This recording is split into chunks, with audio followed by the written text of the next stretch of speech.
தந்தை மகன் தூய ஆவியாரின் பெயராலே ஆமென். பரிசுத்த ஆவியை வாரும் நம்மை வளப்படுத்தி நம் ஆண்டவர் இயேசுவின் வார்த்தைகளுக்கு செவிமடந்து நம் வாழ்க்கையை இந்த உலகத்திலே வருகின்ற விண்ணக வாழ்க்கைக்கு நுழைவு போல தூய்மையாகவும் மாசற்றவர்களாகவும் வாழ்ந்து நம் ஆண்டவர் இயேசு நம்மில் பூரிப்படைகின்ற பிள்ளைகளைப் போல வாழ நம்மை ஆசீர்வதித்துள்ள நம் ஆண்டவர் இயேசு கிறிஸ்துவின் பெயரால் மன்றாடுகிறோம். ஆமென்.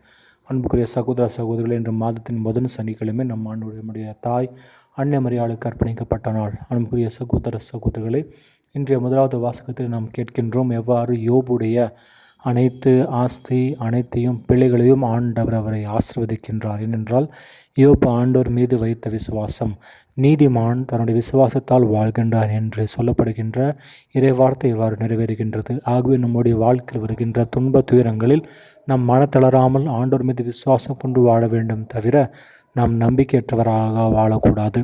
என்ற நட்சத்திரம் ஆண்டவர் இயேசு அந்த நற்செய்தியை பறைசாற்ற வந்த 70 பேரை பார்த்து ஆண்டவர் மகிழ்கின்றார். ஏனென்றால் ஆண்டவர் சொல்லுகின்றார், ஞானிகளுக்கும் அறிவு பெற்றவர்களுக்கும் ஆண்டவர் விண்ணக வெற்றவத்தை மறைந்து அந்த பிள்ளைகளைப் போல ஆண்டவர் மீது அச்சம் கொண்டு வாழ்கிறவர்களுக்கு ஆண்டவர் இதை வெளிப்படுத்துகின்றார் என்று. அன்புக்குரிய சகோதர சகோதரிகளை, ஆண்டவர் தாம் வெளிப்படுத்துது.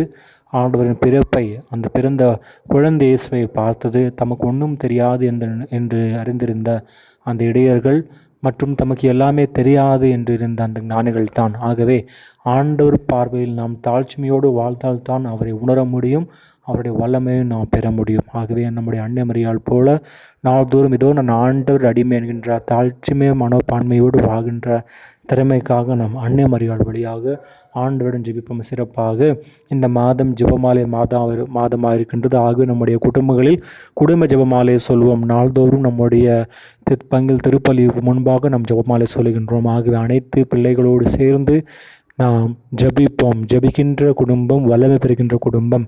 எங்கே ஜெபம் இருக்கின்றதோ அங்கே சாதனை இருக்க முடியாது. ஆகவே நாம் ஆண்டவரின் வல்லமை பெற்றுக்கொண்டு வாழ்கின்ற பிள்ளைகளாக வாழ்வதற்காக நம்முடைய அன்னை மரியாள் வழியாக நாம் ஆண்டவரிடம் ஜெபிப்போம்.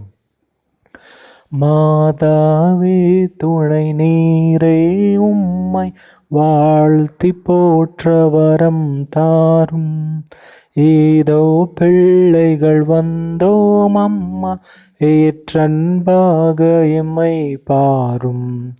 வானோர் தம்மரசே தாயேயம் மன்றாட்டை தயவாய் கேளும்.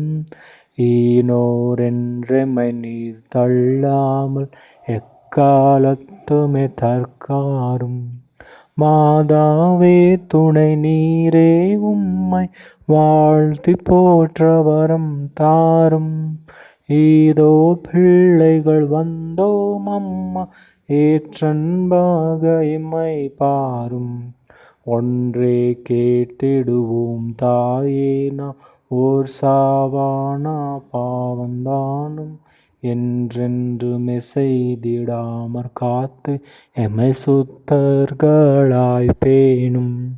மாதாவே துணை நீரே, உம்மை வாழ்த்தி போற்ற வரம் தாரும். ஏதோ பிள்ளைகள் வந்தோம் அம்மா, ஏற்றன்பாக எம்மை பாரும். ஜெபிப்பமாக. அருள்நிறை ஆண்டவரே, இதோ நாள்தோறும் நாம் விசுவாசின் பாதையில் நடக்க நம்முடைய தாயே நமக்கு முன் மாதிரியாகவும் வழிகாட்டியாகவும் நமக்கு உதவியாளராகவும் தந்திருக்கின்றீர்.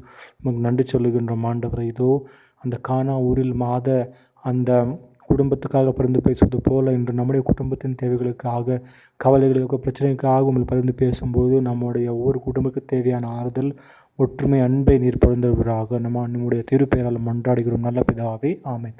ஆண்டவர் உங்களோடு இருப்பாராக. எல்லாம் உள்ள இறைவன் தந்தை மகன் தூய ஆவியானவர் உம்மை ஆசீர்வதிப்பாராக. ஆமென்.